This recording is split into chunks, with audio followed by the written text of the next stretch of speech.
Ladies and gentlemen, welcome back to the channel, and this is probably the happiest video you're going to see from me in a very long time. I am playing Call of Duty World at War. I am playing Search and Destroy, and guess what? It's 2023, and the lobbies just work. Now, if you guys didn't hear what happened here, allow me just to break this down. It's kind of sketchy, actually, because right after the Microsoft acquisition of Activision was approved by a United States judge, Activision pushed through an update on the Xbox side of the older Call of Duty games. We're talking COD 4, World at War, Modern Warfare 2, Black Ops 1, Black Ops 2, all the older games, right? And what that patch did was it fixed, apparently, the matchmaking problems that a lot of these games had. Here's a prime example of that. So I booted up World at War here today just to kind of test this out, and as you can see, there's a couple thousand people playing, right? Because a lot of people are going back to this game now that they heard it's actually revived, you can actually play it. And I saw there's a couple hundred people in Team Deathmatch, but then I saw there's like 20 people in Search and Destroy. I'm like, man, this is a 15-year-old game on the Xbox 360.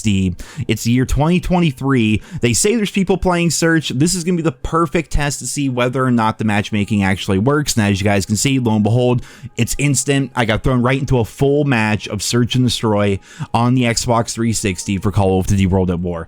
That just goes to show, man, the update actually did go through and it actually did fix things. Now, I would have to test out a bunch of other things. I mean, personally, I don't use my Xbox ever. You guys know I pretty much switched completely to my PC, so I had to like go get my Xbox out of the closet. I had to go plug it in. I had to like figure out how, I had to re-download all the Elgato software just to record my footage. I actually spent most of my day today preparing to record this video, and World at War happened to be the disc that was actually in my Xbox, because the last time I actually used my Xbox was to record old World at War gun sounds to compare them to gun sounds in Call of Duty World War II and Call of Duty Vanguard and stuff like that. Like, that's how long it's been, right? But the game works flawlessly. Now, I'm going to be spending the next couple of days definitely going back and playing all of the old CODs, just reliving the nostalgia. Like, holy shit, man. Like, the gameplay here on Cliffside, what ended up happening was that first match I got into, this is World at War, right? They didn't have, like, host migration or anything like that. So if the host disconnected, it ended the game for everybody. So that game got ended, and we all got thrown into another lobby, and it wasn't quite a full lobby, but dude, there's 20 people playing Search and Destroy, for crying out loud. But people were joining and people were leaving and things like that, but we were just straight up able to play the game. And I could just sit here for hours telling you stories about World at War, man. We recently did that video showing like the stats of that 65-year-old stepfather that guy had, who just played the game nonstop for the last 15 years. He has almost 500,000 kills and like 300 days played. Like, these are his stats right here. Well, here are my stats, man. My World at War stats were not that good, but I didn't give a shit, man, because when this game came out, I was like 15 years old, 16 years old, specifically playing Search and Destroy on Cliffside. This was such a nostalgic story for me, and I just want to share it with you guys. So we're on offense, right? And we're running towards like the B objective. And I remember that so vividly because way back in the day, my cousin Nick, he was older than I, so he had a vehicle. And so he took us to the mall. We were able to save up our allowances and whatever other shit we had. Like, I was like 15, he was 18, he probably had a job. We went and got Turtle Beach X1s. Who remembers these things here? Like, we always used like the cheap, like normal default, like Xbox 360 headsets up until that point. We had to listen to the game through our TV speakers, which sucked when you're trying to play the game late at night and you don't want to wake up your mom, especially when you have school in the morning, right? It was always a big problem. So we made the investment to get that headset, right? And I remember I had the volume turned up all the way because I wanted to be like one of those sound tour guys to always hear footsteps.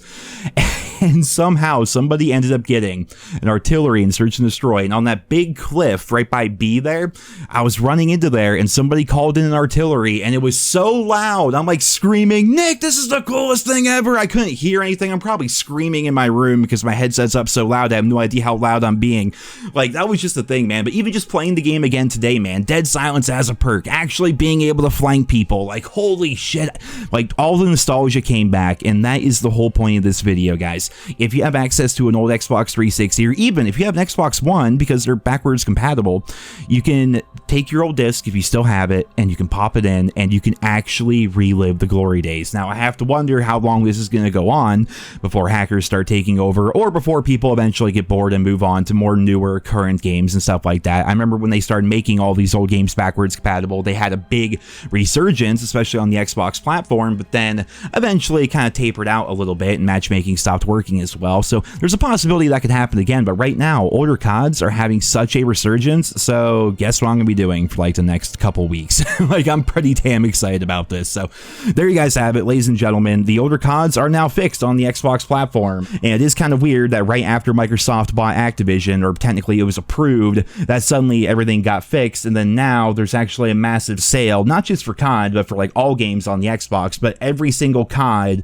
on the Xbox 360, the Xbox One, the Series X, whatever you want to call it, you know, all those games are on sale right now. So was this intentional? And I guess I should wrap this up by saying, did they intentionally make the servers suck for these older games because they don't want us to play them? Because I did make videos where I thought that was the case, and then now suddenly Microsoft is taking over, and now suddenly all the games are working again, and they're on sale. Kind of weird how that works. I really do think Microsoft wants Call of Duty to thrive. They don't want Call of Duty to continue being what it's been over the course of the last couple of years. They're buying Call of Duty because they want Call of Duty to thrive and not be what it is, right? They want to retake the gaming space like it did back in the day. And this is definitely a start to that. So we're going to have to wait and see how things are going to play out. Ladies and gentlemen, I hope you guys all enjoyed. Thank you so much for listening, and I hope you guys all have a wonderful day.